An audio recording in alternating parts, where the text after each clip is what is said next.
Good morning friends. देखिए, एक संख्या पद्धति का एक प्रश्न है कि 7 का घात 105 रहेगा तो इसका इकाई अंक क्या होगा। देखिए, बना हुआ इसलिए है कि हम इसको टाइम मैनेज करना चाहें तो नहीं हो पा रहा है। हाँ, ठीक है।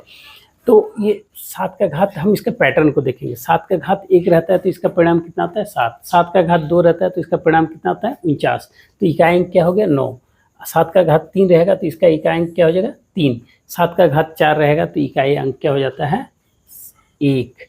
और 7 का घात 5 रहता है तो 7। तो हम यहाँ पैटर्न, एक क्या पैटर्न हमको मिल रहा है कि 1 और 5 में इकाई अंक समान हो रहा है। तो इस प्रकार यदि फिर दूसरा कीजिएगा ना तो 7 से ही गुना होगा। ऐसे किसका है 7, फिर इसी को गुना करते हैं ना, 7 7 49 9, फिर इसी को फिर 7 से गुना करेंगे 9 7 63, फिर इसी को फिर 7 से गुना करेंगे 3 से 7 21, फिर इसको 7 से करेंगे। तो इस प्रकार से हमारा क्या हो जाएगा कि ये हमारा जो पैटर्न आता है कि 4 के बाद रिपीट करता है ना।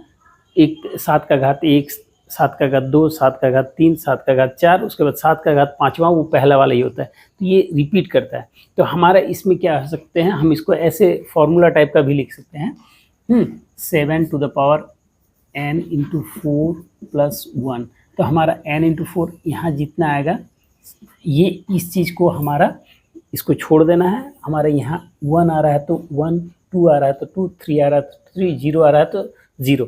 तो इसमें क्या क्या हो सकता है, देखिए, यदि यहाँ 1 आ रहा है तो इसका 7 हो जाएगा, यदि 2 आ रहा है तो यहाँ 9 हो जाएगा, यदि 3 आ रहा है तो यहाँ 3 हो जाएगा। अगर यहाँ 0 आ रहा है, 4 नहीं आएगा, 0 यदि आ रहा है तो 0 आ रहा है तो ये हमारा क्या हो जाएगा 1 हो जाएगा। तो इस प्रकार से हम लोग देख सकते हैं कि कैसे करके ये पैटर्न चलता है 7 के घात का। और 7 का घात क्या करता है, रिपीट करता है। क्या पहला मतलब चार पद के बाद वो रिपीट करता है अपने आप को, 5वां से वो फिर से चालू करता है। तो इस प्रकार से हम लोग समझ गए कि कैसे है